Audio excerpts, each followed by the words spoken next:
or treasure. In a high-rise apartment building in the city, Pamela and her best friend Janie lay on the living room carpet. Pam's new game lay scattered between them. I wish there was something different to do, don't you, Janie? I sure do. I'm tired of playing games and reading books. Wish it wasn't so hot and sticky so we could play in the park. 103 outside. I don't want to move. Well, Pam, just remember that you and I are going to visit your grandfather next week. He says it's nice and cool in the valley. Oh, Mom, I can hardly wait. There's so much to do on the farm. Why, Janie, last summer Say, Mother, do you think Grandpa would mind if Janie came with us? You would like to go, wouldn't you, Janie? Like to? I'd love it. I'm sure Grandpa wouldn't mind, but what about your mother, Janie? Oh, I think she'll let me go, Mrs. Walters. Okay, we'll talk to her about it and see what we can arrange.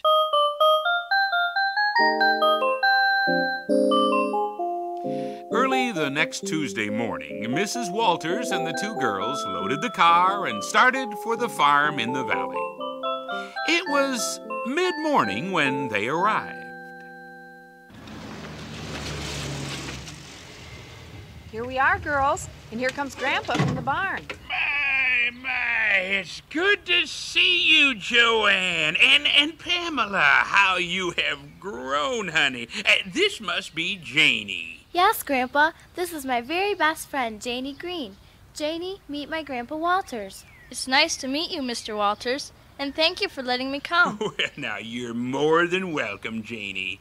Oh, I just know I'm going to have a great time here. Sure you will. You know, there's no place like a farm.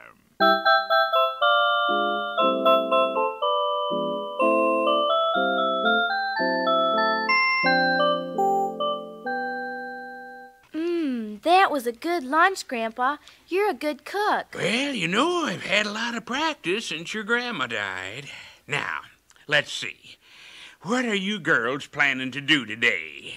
First, we want to go digging in the trash pile behind the barn. Trash pile? We come 200 miles away from the heat and smog and dirt of the city to where there's fresh air and green grass, and where do you go? To the trash pile? I'm afraid I don't understand. Me either. Janie read an article in the newspaper about valuable bottles and jars being found in trash piles in old buildings. Of course, we don't have trash piles in the city, thanks to the garbage trucks. But Pam said there's a marvelous one here where the trash has been dumped and burned for years. No telling what we could find with a little digging. That's the first time that old trash pile has been called marvelous. You don't mind if we look, do you, Grandpa? Why, certainly not. The shovels are in the smokehouse, and finders keepers. Hop to it and good luck. But be careful. There's broken glass and rusty nails and sharp pieces of tin out there. Oh, we'll be careful. See you later. It was a couple of hours later when the girls returned to the house.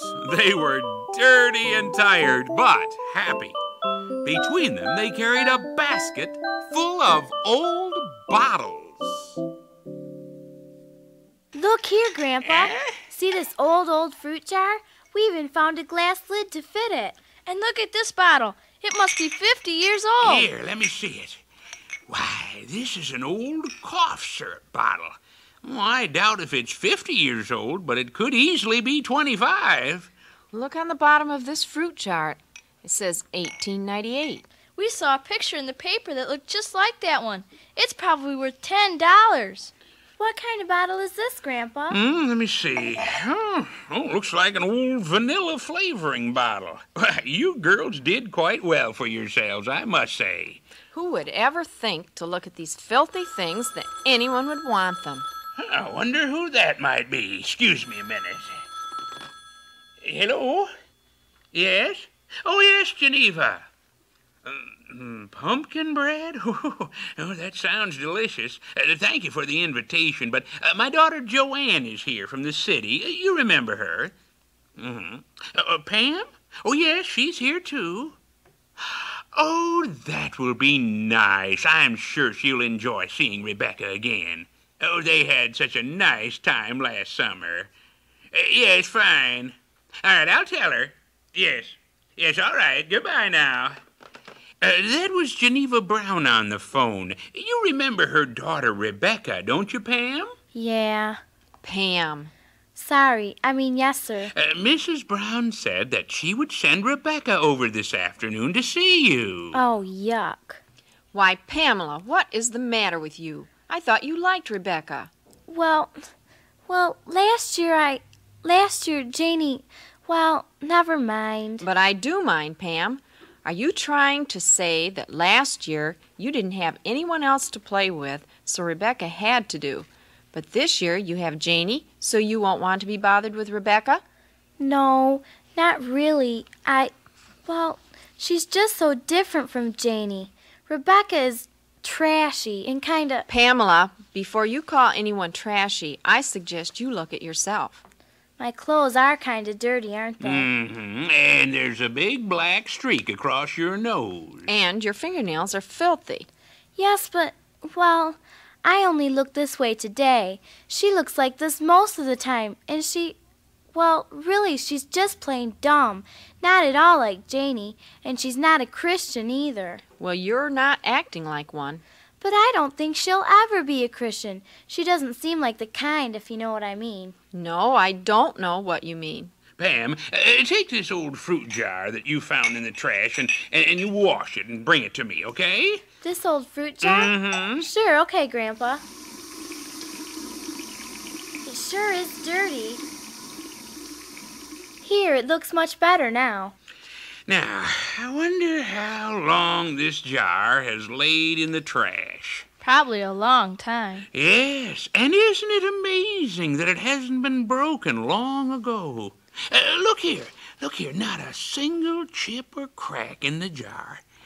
This is really quite a pretty jar, too, now that it's all cleaned up. See the pretty blue tint of the glass? I wonder what kept it from getting broken. I know, Mrs. Walters. It was in an old gallon can, full of ashes. The ashes protected it. Strange, isn't it, girls, that this jar should lay for years surrounded by ashes and rubbish? We didn't even realize its value. It took someone who knew about bottles to realize its worth and save it. In a way, Rebecca is like this jar. Rebecca? Mm-hmm. What's this have to do with her? Oh, a lot, and with you and Janie, too. One day, you lay in the trash pile of sin. God recognized your value. He picked you up out of the trash. He washed you and gave you a new shine. Rebecca is still lost, Pam, and the Lord wants you to help her. He has called you to be his witness. And Rebecca is very valuable, Pam, much more valuable than this $10 jar. She's so valuable that Jesus said, "For what shall it profit a man if he shall gain the whole world and lose his own soul?" That's pretty valuable, isn't it? Very valuable, Pam. I hadn't thought about it like that. No, I'm sure you hadn't. What does it matter if Rebecca doesn't always use correct English, or if her clothes are wrinkled and torn? God looks beneath all that and sees a precious soul worth more than the whole world. I know now I was wrong to say that Rebecca wasn't the kind to be a Christian. She might make the best kind of a Christian. Anyone is the kind of person to become a Christian. Everyone needs to know the Lord. The Bible says, "Whosoever will." And that includes your mother and Janie and me and most certainly Rebecca. Whosoever will includes anyone and everyone, even you, Pam.